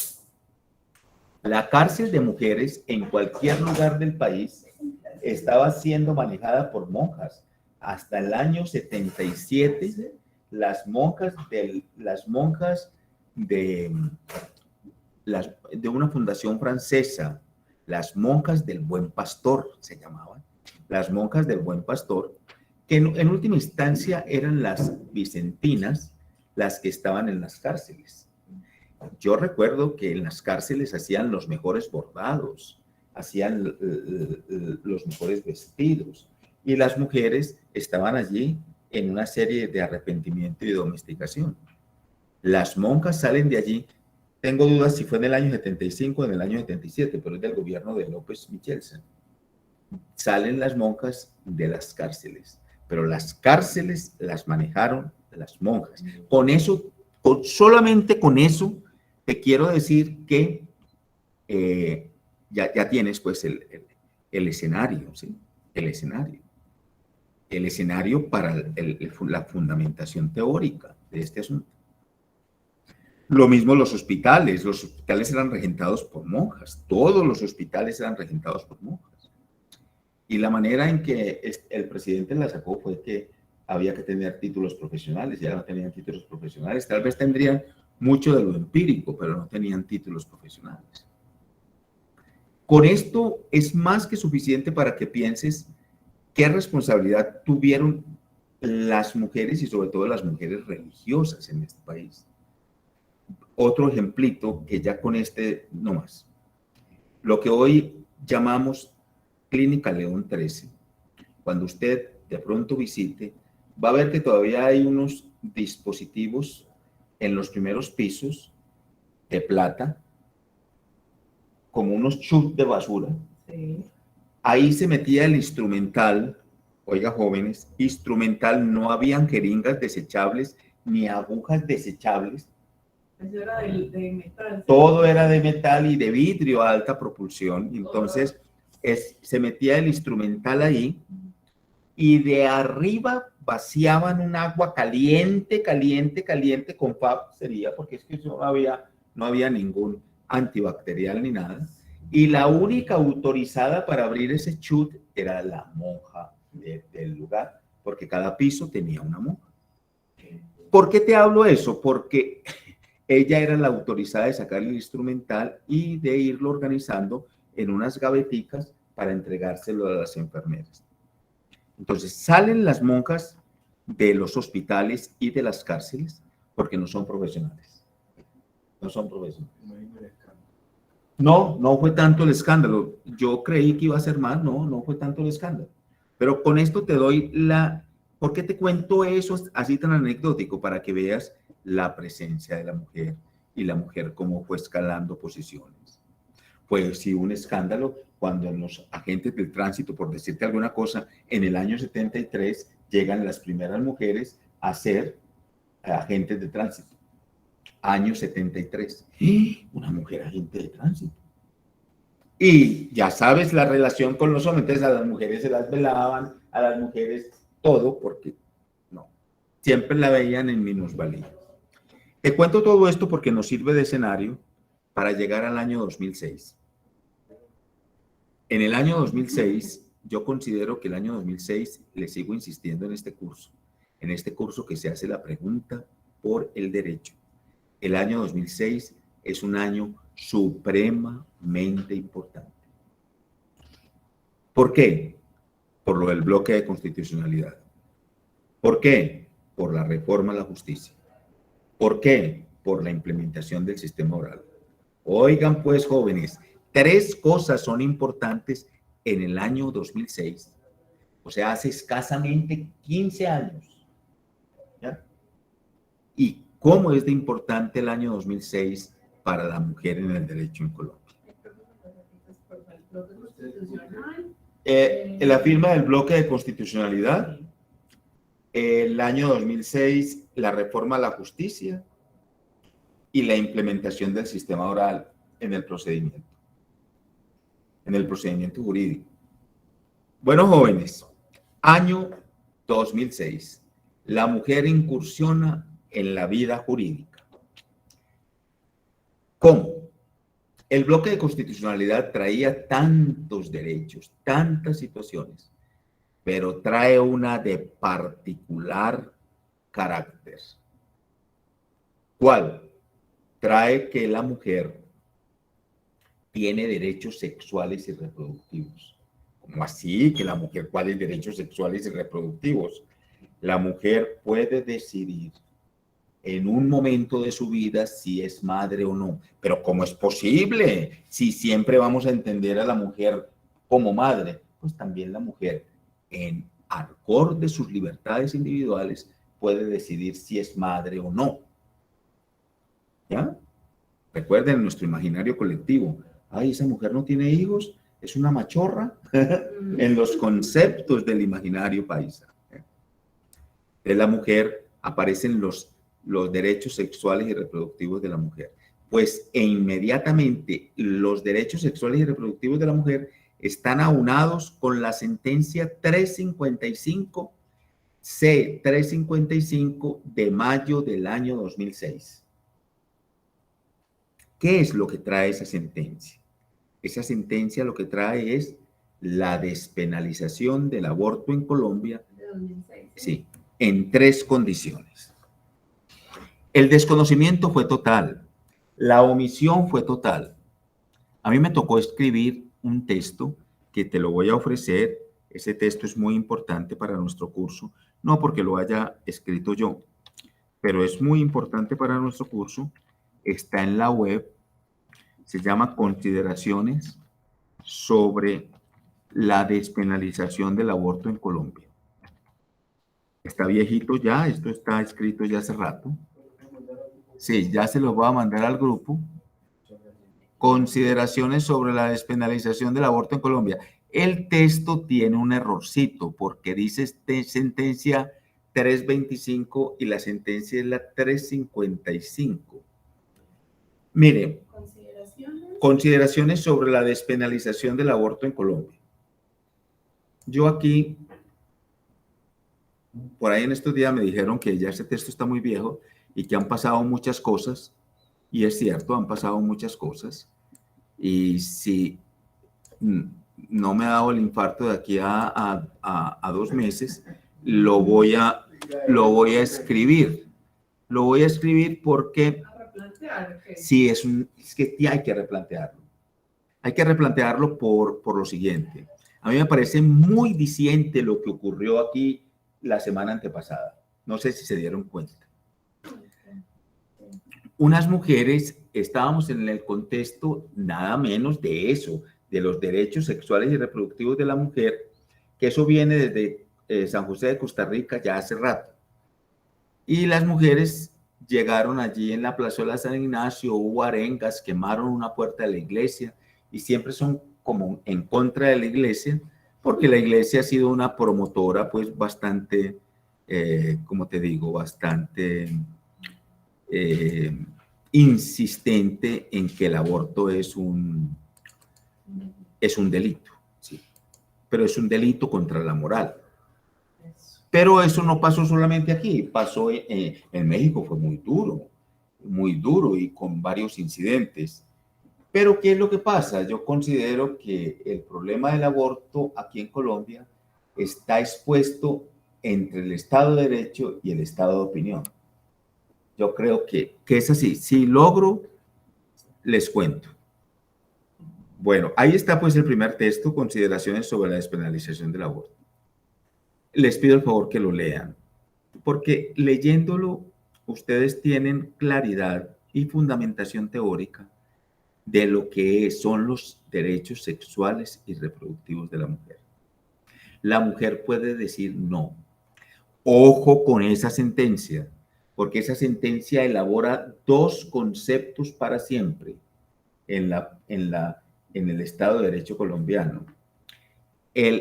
La abjuración de conciencia y el criterio de buena fe. Fíjense pues, la abjuración de conciencia, que es el derecho a eso que hablábamos ahorita, de la libertad individual, del mantenimiento de las libertades individuales, del mantenimiento de la conciencia individual sobre la conciencia colectiva.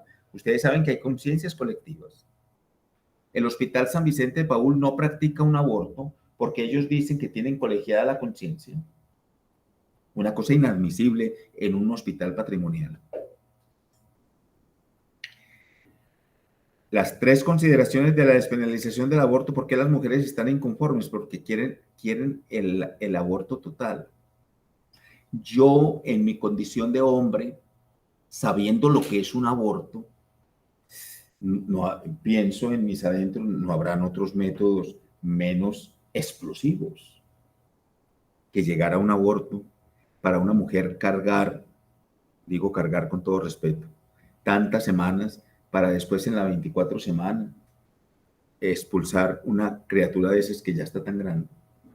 Ojo con esa sentencia, trabaja 2 conceptos jurídicos. El otro es el concepto del neonato y del nasciturus, y la defensa de la Corte sobre el nasciturus y la defensa de la Corte sobre el neonato.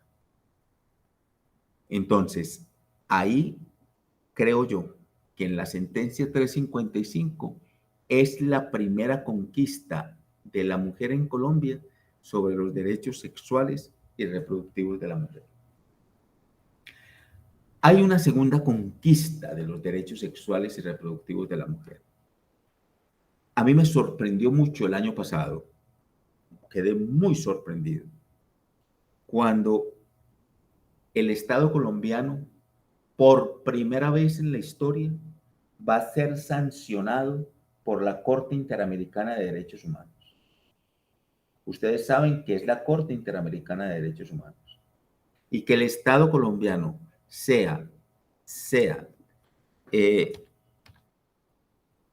diríamos, quede el Estado colombiano en vilo por este asunto, es porque algo sucedió. Profe, entonces la segunda conquista. La segunda conquista es en la Corte Interamericana. Jóvenes, yo sobre ese asunto me pareció tan importante, me pareció tan experto, me pareció tan increíblemente importante que yo sobre eso escribí. Ustedes dirán, pues, ¿cómo vive de desocupado que vive escribiendo? Este lo escribí el año pasado apenas, fue publicado apenas el año pasado, y lo llamo consentimiento informado como un derecho humano protegido por la Corte Interamericana, estudio de caso de Medellín. Este está en Utopía y Praxis, ya te lo paso, y es sobre este caso, ponle cuidado al caso. Una señora fue a tener su bebé, su parto, en el Hospital San Vicente. Ay, como te dije el hospital, el artículo no dice el hospital, porque uno tiene que respetar esas cosas, ¿cierto? Fue en Medellín, pero ¿para qué decir el hospital? Y más que ese hospital está forado como fundación, ¿cierto? Bueno, ya te lo dije. Bueno, ¿qué pasó ahí? Pasó lo siguiente, la señora firmó un consentimiento informado.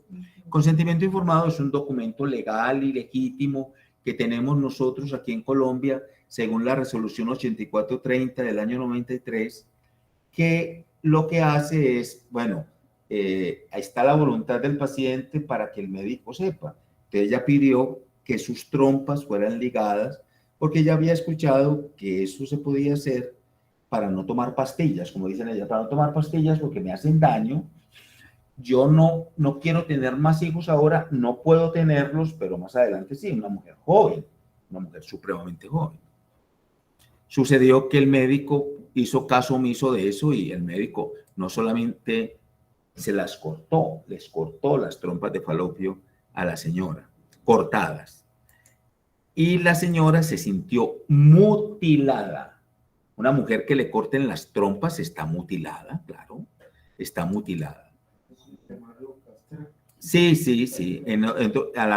Perdonen el ejemplo, pero, y no estoy comparando de ninguna manera, pero en el campo a las cerdas las castran para que ya no estén detrás de los cerdos por ahí conquistándolos, sino que ellas se engorden, ¿cierto? Y ya llevarlas al matadero.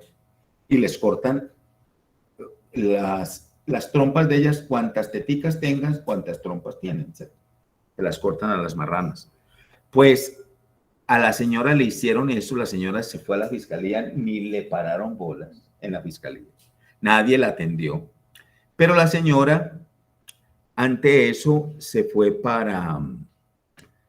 salió de la fiscalía y alguien le dijo que fuera al consultorio jurídico. Y fue al consultorio jurídico y el consultorio jurídico tiene nexos con la Corte Interamericana. Y pues nexos es proponer el caso, pero nunca pensábamos que eso iba a ser así. Y en un poquito tiempo la sanciona al Estado colombiano. Por eso me pareció tan importante eso que lo escribí. Jóvenes, no es porque yo lo haya escrito, pero está bien escrito y le ruego que lo lea porque ahí entenderá usted qué son los derechos sexuales y reproductivos de la mujer. Profe, ¿cómo se llama ese texto? Ahí está, ya se los puse en el WhatsApp. Consentimiento informado. Listo, gracias. Bueno, pero no sigue ahí. Pero eso es una ley, un decreto, el que dice con el ministro informado del 84. No, es una resolución del Ministerio de Salud y Protección Social. Sí. Ministerio de Salud y Protección Social, resolución 8430 del año 93. Bueno, jóvenes, pero ¿qué sigue? La cosa sigue. ¿Y sigue por qué? Porque la mujer sigue conquistando espacios, pero el contexto es un contexto de estado de naturaleza, es un contexto de sangre, es un contexto de conmoción. La ley de feminicidio en Colombia es un contexto de sangre. Por eso la ley de feminicidio es muy importante proponerla, porque no es lo mismo un homicidio que un feminicidio. La mujer escala en el contexto penal situaciones que nunca había podido favorecer. Esa ley tiene nombre. La señora Celis en Bogotá, que fue empalada en el Parque Nacional Simón Bolívar por un tipo que la deseaba, pero la deseaba para verla sufrir y hacerle daño. Y ella murió por ese asunto. La otra, que su pareja le tiró ácido de batería en la cara. Y las otras que han muerto aquí en Medellín. Recuerdo una niña hace como 3 años que tenía su novio, una niñita de escasos 17 años, que el novio creía que era propiedad suya y que no le daba permiso para irse, y la niña pues tenía ganas de ir por ahí con sus amigas. La subió a un parque por ahí en Las Esmeraldas, en Manrique Las Esmeraldas, a un descampado, y comenzó a pedirle cuentas y apretarle el cuello, y la niña murió. Y este muchacho fue a su casa por herramientas y la sepultó en el mismo lugar. ¿Sí me entiendes? Este es un asunto de tantos. Por eso la ley de feminicidio aparece con sangre. Entonces mira cómo comenzamos este recorrido de la mujer por el derecho. ¿Te acuerdas? El documental, la conquista de la cédula, la conquista en los escaños de derecho y jurisprudenciales del país, luego lo del aborto, luego de los derechos sexuales y reproductivos de la mujer, y ahora la ley de feminicidio. ¿Cuál es la ley de feminicidio? La ley, voy a ver si la encuentro. Ley de feminicidio. No es larga, pero esta ley de feminicidio, que a veces algunos creen que es única, hay países que también la han desarrollado. Sí, 1761 del 6 de julio del 2015, o sea que está muy nueva. Ahí está la ley. Vea, eso no es larguito, la van a leer bien juiciosos, porque, vea, mire que son 4 hojitas, 5 hojitas con las firmas. La ley de feminicidio. Ahí también se las mando porque es muy importante. Oiga cómo comienza esa ley, por la cual se crea el tipo penal de feminicidio como delito autónomo y se dictan otras disposiciones. Rosa Elvira Celi era la ley. Jóvenes, con esta ley, Colombia se declara garantista, se declara fundamentalista en los derechos de la mujer en el derecho. Así de simple. Los derechos de la mujer en el derecho. Ahí va la ley. Sí, garantista porque está ofreciendo a las mujeres vulneradas, a las mujeres que no habían podido tener sus propios derechos y que habían sido violentadas, una incursión decidida en el derecho. Pero jóvenes, ya para terminar hoy, en esta sesión tan abonada de hoy, de este día, viene lo siguiente. Sin embargo, ¿se acuerdan de aquellos casos que yo le presenté? La niña y el taxista. La niña y el taxista es en lo que descansa hoy esta disertación. ¿Acaso esa niña no está empoderada, mal empoderada, en situaciones de autonomía? ¿Quién duda de que esa niña dice la verdad? Nadie duda. Antes se le va a abrazar, qué le hicieron, qué le sacó ese señor, qué le mostró, qué la escandalizó. Y al señor viejo verde, que vaya a la cárcel, que se pudra. ¿Qué le pasó a la sociedad? Que en esos valores morales hubo una transgresión o hubo un cambio. Eres tú, estudiante de Derecho, quien puede responder esas preguntas. Por eso debes de formarte, de leer. Qué pena que te presente 2 textos de mi autoría, pero considero que trabajan lo que estamos haciendo. Y bueno, es la discusión de tu profesor que tienes al frente del curso este semestre. Te aseguro que si te lees estos textos, no es para el examen, pues el examen es el examen, claro que el examen hay que estudiarlos, hay que leerlos para el examen, pero lo más importante es para su formación. Si usted se lee estos textos, si usted coge el discurso, lo sabe manejar, usted tiene un conocimiento cierto en derecho. Aprovechen su juventud, aprovechen las ganas de estudiar derecho y aprovechen estos espacios que sin duda son eficaces y quien los aproveche le irá muy bien. La única cosa que me motiva a estudiar derecho es que mi tía siempre me dice, los abogados casi siempre no tienen trabajo. Casi siempre, no, los abogados tienen mucho trabajo desde que ellos No consiguen. Sí, ellos consiguen en la medida en que sean buenos. A un abogado malo nadie lo recomienda. Nadie lo recomienda, pero un abogado bueno siempre te van a recomendar. Bueno, jóvenes, ¿tienen preguntas? Bueno, entonces... Profe, Sí, bien, bueno. qué pena, profe, quería como mirar porque yo estuve mirando en el ABA y no veo pues como las fechas o los links para subir los 2 trabajos que faltan. Que faltan, no, los voy a proponer apenas. Mire, vamos a proponer 2 trabajos. Sí, lo de las sentencias. 2 sentencias, sí, que el concepto de ambas sentencias. El concepto de ambas sentencias. Pretensión, intención. Eso. Y lo del estado de naturaleza y ya, no es más. Sí, teacher, es que usted nos los había propuesto, perdone, usted nos los había propuesto hace 8 días que fuéramos trabajándole, pero como ya yo los había adelantado, entonces por eso era que estaba mirando. Pero es así, ¿cierto? El de las 2 sentencias en sus pretensiones, Sí, señor.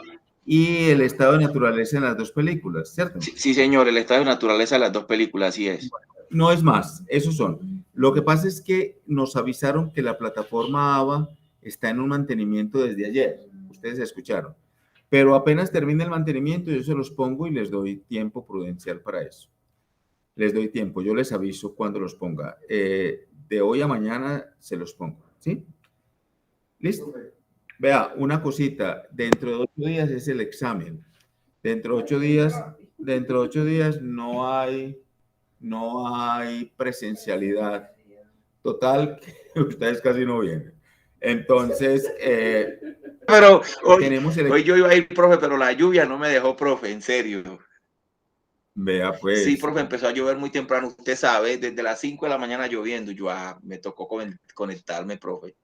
Bueno, entonces, el examen estará expuesto a las 6 de la mañana en plataforma. Es un examen así como fue el anterior, para que ustedes tengan en cuenta qué entra en ese examen. Entra lo que vimos en el segundo corte, todo. Bueno, luego los trabajos de ABA, mire que son 2. les avisé con tiempo cuáles eran para que los fueran adelantando. Lo mismo conmigo, una hoja en Word, Arial 12, espacio y medio y ya. Entonces yo les doy tiempo para eso, para que tengamos ya calificado el segundo corte antes de lo previsto. ¿Listo? Profe, pero usted los va a montar a lava para que quede más claro, porque yo... No, claro, ¿Cierto? claro, hay que montarlo y con instructivo y todo. Lo que pasa Muchas es que gracias. no lo hice ayer ni hoy, no lo hice ayer ni hoy porque está en el mantenimiento, pero mañana con absoluta seguridad, sí. Listo, señor. Compañero Harrison, ¿qué opinión tiene usted acerca de una noticia que reciente de una señora sobre ¿cómo que llama eso? La eutanasia. Ay, Que le van a aplicar la señora eutanasia. que se muere. ¿Qué opinión tiene usted acerca Pero de eso? ustedes, yo os conozco el caso, pero ¿le están preguntando al profesor o le están preguntando a la persona que soy, que yo soy godo, absolutamente godo, visigodo y astrogodo? Es mejor que no, porque es que al profesor le toca la discusión aquí en clase, la discusión con ustedes y presentarle las situaciones en derecho. Ya lo que pasa ya con el pensamiento de uno, lo que pasa es que ya mi pensamiento sí está del otro lado de la ultraderecha, ¿cierto? Yo considero que a un paciente, si el paciente es creyente, se le dé la oportunidad de ir hasta el último momento con su vida, así esa vida esté crucificada, y entiéndame el término crucificada. Pero si ese paciente no es creyente y siente que su vida está siendo un estorbo para él o para los demás y cree que la mejor salida es terminarla, como dice Carlos Gaviria en el exordio de la sentencia en 239, creo que es la del 4 de octubre del 97, donde se despenaliza la eutanasia. Hombre, denle la oportunidad también, denle la oportunidad. Pero a nadie puede obligársele a un asunto de esos. Y ahí es donde estribo yo en mi condición, me parece que a nadie puede obligársele en eso. Yo tengo otro texto que lo publicaron por allá en la Universidad del Bosque en Bogotá, que son los dilemas al final de la vida. Y me parece que un dilema al final de la vida es ese. Hombre, ¿quiere el paciente o quiere su familia? A ver si se va ligero y nos deja la platica, o a ver si nos deja de estorbar. Entonces, yo considero que, pues yo, ¿cierto? Ya que me preguntó a mí, considero que este país que tiene Estado social de derecho debe de darle a cada uno la preconición de lo que busca.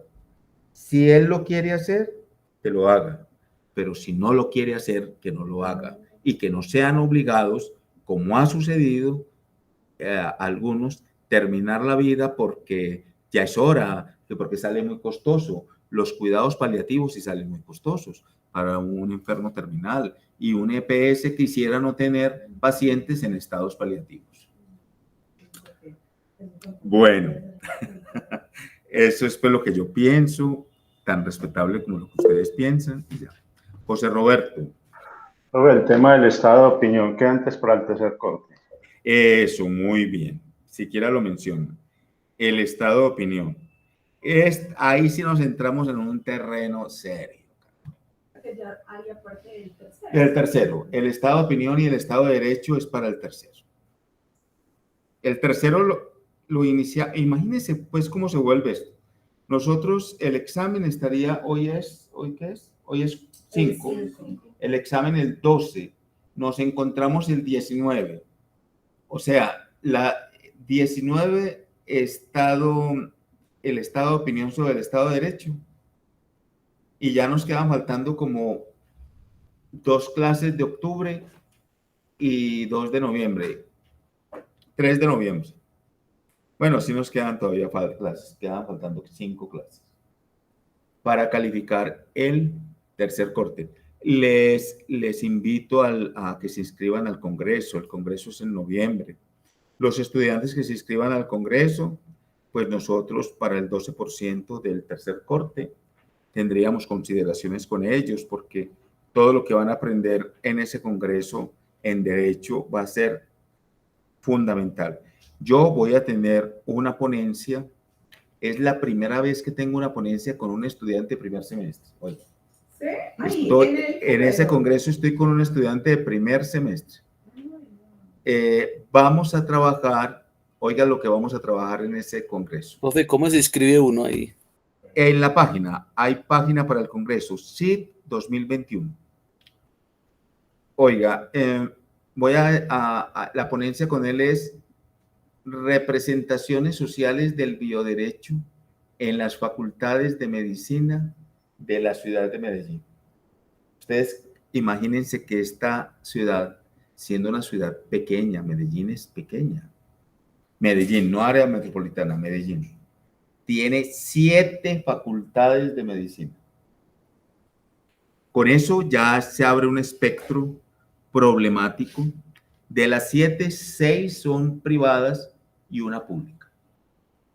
Entonces, yo he disfrutado mucho porque es un estudiante que quiere aprender y bueno, y es la primera vez que es con un estudiante, porque yo siempre he estado con estudiantes que ya están terminando, pero esta es la primera vez que estoy con un estudiante de primer semestre. Entonces, ahí están invitados para que escuchen. Ese es el que tiene valor, ¿cierto? Claro, sí, ese tiene un valor monetario, pero todos ustedes se ven muy bollantes. Bueno, entonces quedamos así, queridos estudiantes.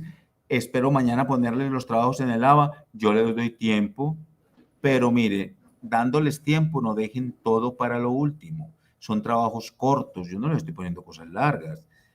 Una hojita, que hay que leer para esa hojita, sí, pero una hojita, por favor, no lo dejen para lo último, ¿sí? Para que no, porque la plataforma de antemano les digo, ahí sí no la puedo abrir.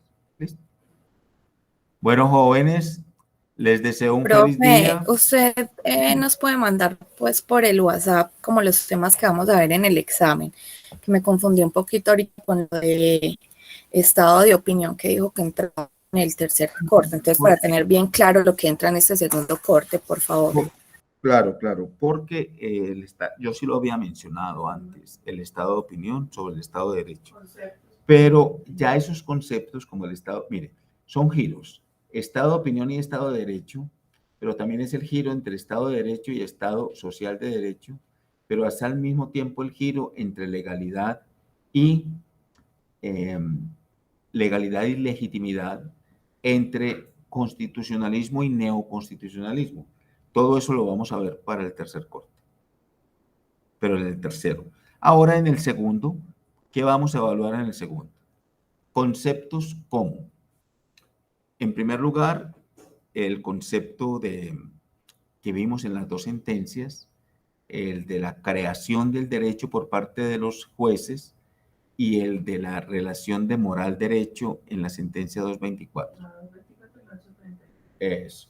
El concepto de estado de naturaleza y el concepto de mujer en el derecho, no es más.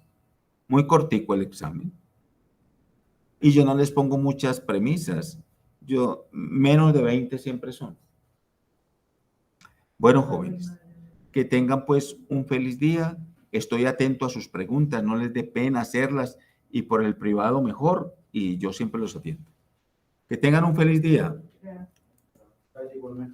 Gracias, profe. Gracias, profe. Muchas gracias, profe. Bueno.